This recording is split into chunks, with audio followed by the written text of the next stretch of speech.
All right.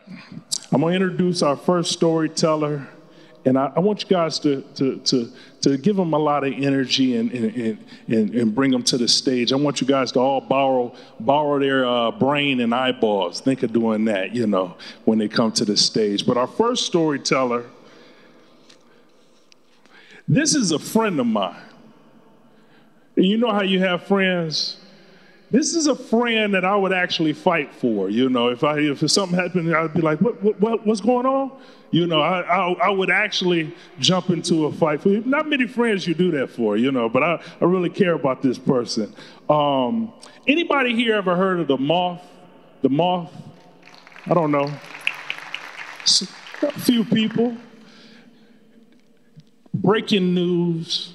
This person is the new host for the Moth Radio Hour and the Moth Podcast. That's a big deal. Dame Wilburn, she is a chief marketing director for the Twisted Willow Soap Company, the host of the podcast Dame's Eclectic Brain, and now also the Moth. After honing her storytelling abilities while attending the Detroit Waldorf School for 10 years and spending summers on the front porch of her grandparents' home in Macon, Georgia. That's where you can really hear some stories, on a front porch in Macon, Georgia. Dame went on to become Moth Grand Slam champion and is a frequent Moth main stage storyteller and host. And she's buttering up right here. She's married to the most beautiful woman in the world and has 4 fur babies who are the bane of her existence. I want you guys to show love to Dame Wilburn.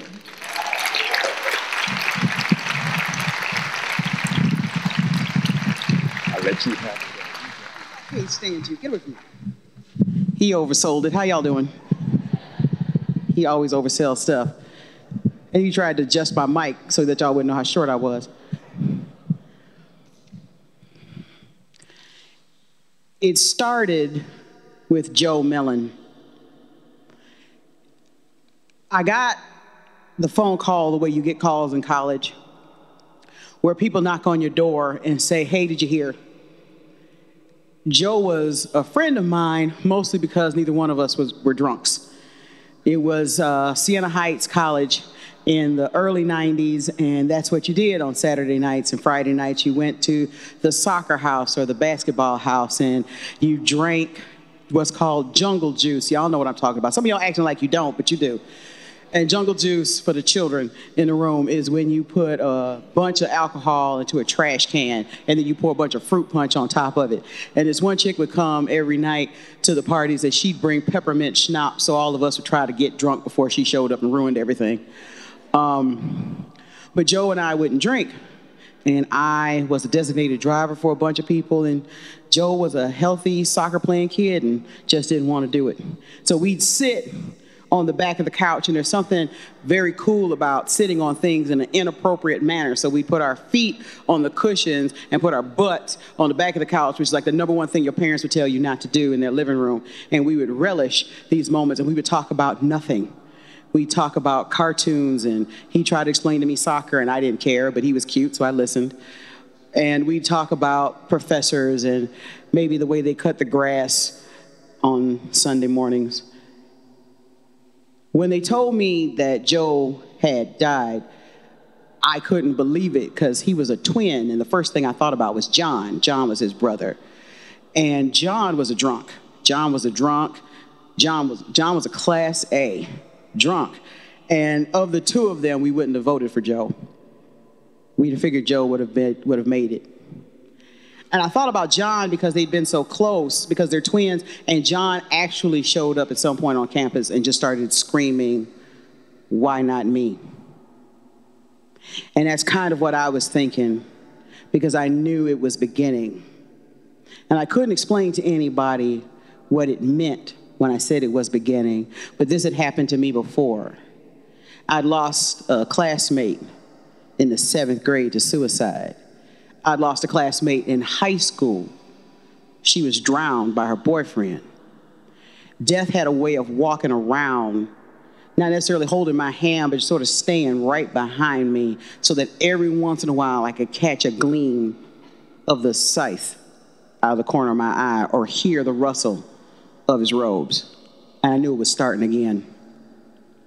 And it did. We lost Sister Eileen. She was one of the nuns that taught at the school. And then it was a couple of friends' parents, for some inexplicable reason, just passed away. And then it was my grandfather. And then 6 months later, it was my father. And then 6 months later, it was my aunt. And then a week later, it was my great-grandmother. And it was just this never-ending torrent of funerals and deaths. And people started to stare at me and say, "It's got to be you." And I'm like, "Yeah, I know. It's happened to me before. I knew it was going to happen again." Now, for reasons that are too complicated to unpack right now, I faked my graduation from Siena Heights. Now, before you hold that against me, understand that they had quarter draft and dollar pitcher night at the pub in Adrian, Michigan on Thursday nights, and that might explain some of my grades. I'm not putting it all on my grades, but a few of them I could chalk up to just beer and not paying attention. So it was at the end of my second senior year when I sat down with my guidance counselor and we started looking at my grades and started looking at my classes that she exclaimed, "Somehow you've managed to be here 5 years and still not graduate." And I kind of don't know how that happened. Explaining that to my mother was not going to be something I wanted to do. So it was way easier to fake that graduation than to face the consequences. And faking a graduation isn't as hard as you think. First of all, they let me march early. That's good, because it was spring and everybody marched in spring, so everybody thought you should be marching. 2, there's a fat kid on campus who wasn't marching, and I borrowed his robe, because ordering robes is difficult when you aren't graduating. The African American Studies kids were passing out kente cloth stoles for all the black students, so I looked like somehow even more official as a graduate. And the nuns, God love them, they're trusting. They want the best things for you. And I said, "Oh, I'm going to actually graduate in the fall, but can I march now?" "Oh, sure." So my best friend, Amy, and that term is odd because at that point, Amy and I hadn't talked in a long time. But Amy and I started chatting with each other because I knew she was driving to a party one night, and I, in my sober days, was afraid she was going to get drunk and get into an accident coming home, so I offered to be her driver. So for a year and a half, I was driving Miss Amy, and I would drive her car and go to these parties and take War and Peace and drink regular non-alcoholic punch and run into fascinating drunk people who aren't actually fascinating. They're drunk and they think they are. And one of the folks that helped keep me awake during all of that was Joe. So Joe is how it started. But Amy and I would just hang out and talk about anything. And Amy talked to me about a couple of incidents with some of the guys from the baseball team and about how she was worried that she had done something wrong. And I explained to her, "You didn't do anything wrong. When you do something to survive, it's not about doing something wrong. Baseball players are large. Baseball players can hurt you. One broke your arm. You saying yes doesn't necessarily equal compliance." She didn't know that. She sent me a letter that summer and said that I changed her life. She hadn't considered that maybe what she had done was simply a move to survive and not about giving in. Anyway, we would go to lunch together. We'd go everywhere together. And I was notorious for never having any money. And Amy would always pick up the tab. And she'd look at me and say, "Well, one day you'll have some cash and you'll pay me back." And she was not right. I never had the cash. But like, I still remember things about her that I loved. I loved how her hair looked in sunlight because it was chestnut, but it had little gold streaks in it. I loved how she would sit on the floor, and if her feet were cold, she'd light her socks on fire. And the flames would run up the bottom of her feet and then go out because they were acrylic socks. And she'd go, "Now I have toasty toes."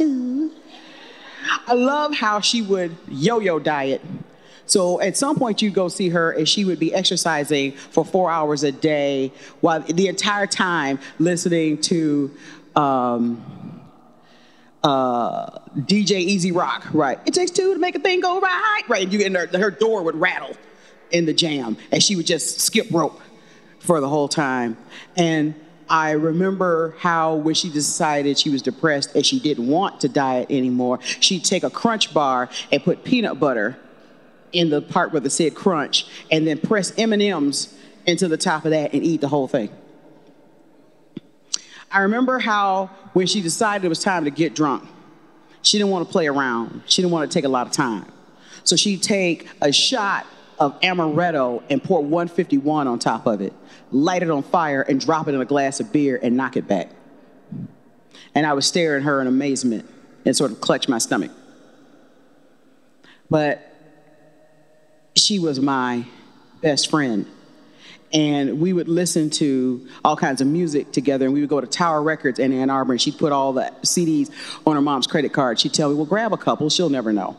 She never checks the bill, and I'd grab a couple, and she'd say, oh, you should listen to this band, and I'd say, you should listen to this band, and she introduced me to Rusted Root, and I introduced her to P-Funk, and that's kind of how we went until she got a boyfriend. I didn't recognize at the time that I had a leaning towards the ladies. I'm not going to say that I'm gay. I got 2 wives, but I always tell people they're gay, I'm not. And I just had kind of fallen in love with her and didn't really realize it. So when she got a boyfriend, I got jealous. And I didn't know it was jealous. I said it was her. She changed. She wasn't treating me right. We weren't hanging out like we used to. And she was hurt. And it just became easier, even though we were in this small dorm, to just not talk to each other. So she moved off campus to go to Eastern Michigan University to get her degree in women's studies, and I stayed at Siena, and I started hanging out with the wrong crowd, and started drinking, and started pulling really shady pranks at the school. Like one Easter Sunday, I got up and sang Sweet Child of Mine for Mass. Different story. Anyhow, she contacted my mother when she found out about my graduation, which I didn't have the heart to tell her it was fake. And my mother said, well, Damie doesn't have any choices about how she lives her life or who comes to her graduation. So you're coming as my guest, and I already bought your ticket. And Amy showed up, and I looked into her eyes, and she dropped her boyfriend, and she cut her hair, and she looked like she was being herself. And I hugged her, and everything just clicked back into place. It's like we hadn't stopped talking. And we were making jokes, and she was talking about her warm toes, and we were talking about her TCBY order, which was always amazing because it was so complicated and so many different parts, and we were just us again. We were friends again. We were alive together again. And later in that month, I convinced my mother, again, it's called a long con. I convinced my mother that I still had a job at campus security, even though I had been fired for embezzlement. I convinced my godparents that they paid that my mother didn't have enough money since my father died to pay off my bill at school. And if they could help out, it'd be great. So my godparents paid off my last semester's bill. I convinced the school that I didn't have any other place to go since my father died, and they let me stay on campus. So I had worked this whole thing out to get at least another 4 months of avoiding reality. And my phone rang. And it was Amy. And it was Memorial Day weekend, and she said, hey, come on down. I'll come get you. Let's hang out for the weekend. We haven't done this in a long time. Let's have a sleepover. So she comes and picks me up, and we go to her place at Pittsfield. And we are in her apartment, and I am eating Stooges ice cream, we're watching terrible movies, and we're talking. And we go see Philadelphia. And I tell her that my dad died of AIDS, and I just figured that out because I saw Tom Hanks, and my dad looked just like that. And she holds my hand and says, well, I know that was a hard time for you, but things are bound to get better. And that's the way Amy was. She would always find whatever that silver lining was and that thread, and she'd follow it for you if you couldn't do it yourself. So we get back to her house, we finish eating dinner, we finish eating ice cream, and it's Memorial Day all of a sudden because we didn't get any sleep. She says, hey, why don't you stay another night? And I said, no, I need to get back to the dorm. At that time, I was beginning to develop PTSD about being outside the building. I didn't know that, but that's what was happening. So she took me back to the dorm, and I'm sitting in her car, and I got my bag on my shoulder, and she says, you know what, you've had so much loss and so many deaths, but I gotta tell you, it's gotta end sometime. It's too many people, so don't worry about it. At some point, you're gonna stop going to funerals. And I got out of the car, and I got back into the dorm room, and I put my bag down, and I cleared all the messages off my answering machine without listening to them because I knew they were all from my mother. And I went to sleep. The next day, my phone rang, and it kept ringing, and I knew it was my mother, so I didn't answer it, and I didn't listen to the answering machine. And I got that knock on the door, that college knock, that college phone call knock. Hey, Dane, you got to answer your phone. Sister Pat Schnapp's trying to get a hold of you.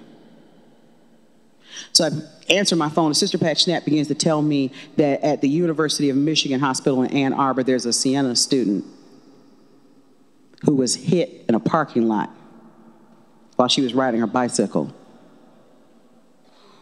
And it's Amy.